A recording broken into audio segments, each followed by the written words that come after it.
Telephones may not ring a bell to you, but in the Dallas music scene, they are regarded as an important part of its history.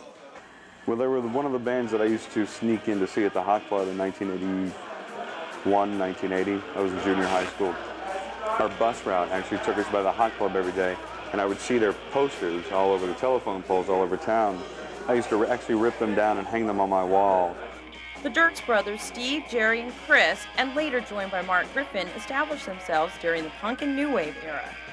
The stuff that was underground then is now mainstream. You know, the so-called alternative rock is what we and other bands were doing 20 years ago, and then it became more popular and more acceptable to radio. Before adding his trumpet sound to the band, Mark Griffin was already a big fan. I moved to Dallas in '79, and I started going to the original punk rock club here in town, which is called DJ's, and became a big fan of the band. I'd gone to see a lot of their shows before. Unlike the rotary phone, thanks to Jerry's songwriting, the Telephones music survives the time. Just because they had good songs. A lot of people got into sounds that don't age, but they didn't do too much of that. They just ended up with songs that stand the test of time. When we came out, it was sort of the new age punk era, but our music, I think, was a little more, slightly more mainstreamish, more closer to hard rock pop than. Things were different in the music business in those days, and because of that, a lot of bands found it hard to make their way. Maybe, I think they'd fit right in. I mean, I think Dallas has a lot of underlooked talent, a lot of bands out there who could have done a lot better. Especially back then, Dallas, there was no industry at all, and very little industry interest from New York or LA. You really kind of had to leave. Now it's a little more on the map, so to speak, and I think record companies are more likely to at least pay attention to Dallas, because some bands have come out of here since then. The Telephones did try their luck in Los Angeles, but with unanswered calls in California, they returned home and soon went on to other things. Mark has stayed in contact with the brothers, so getting together wasn't the hard part.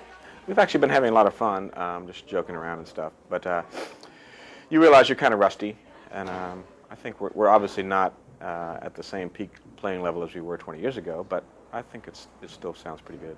It was just a fun thing to do, just for the hell of it, and it was interesting to notice that we remembered most of the tunes.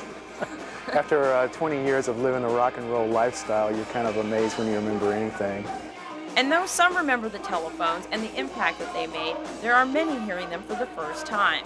But I'm wondering if realistically how many people in Dallas, would really care whether we're playing or not. But we hadn't done it in so long, and just every now and then it's good to shake the cobwebs off.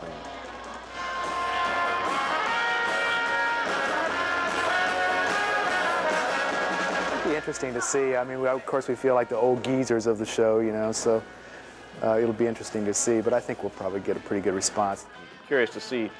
I think it's good music, and I think it's timeless music. But I'm curious to see if it's really going to be true from the audience's standpoint. Because I think a lot of people need to hear what they did. And they need to appreciate Dallas's history and its present. So I think having them right alongside Slobberbone and Death Ray Davies and all those other bands, I think people need to hear their present and their past.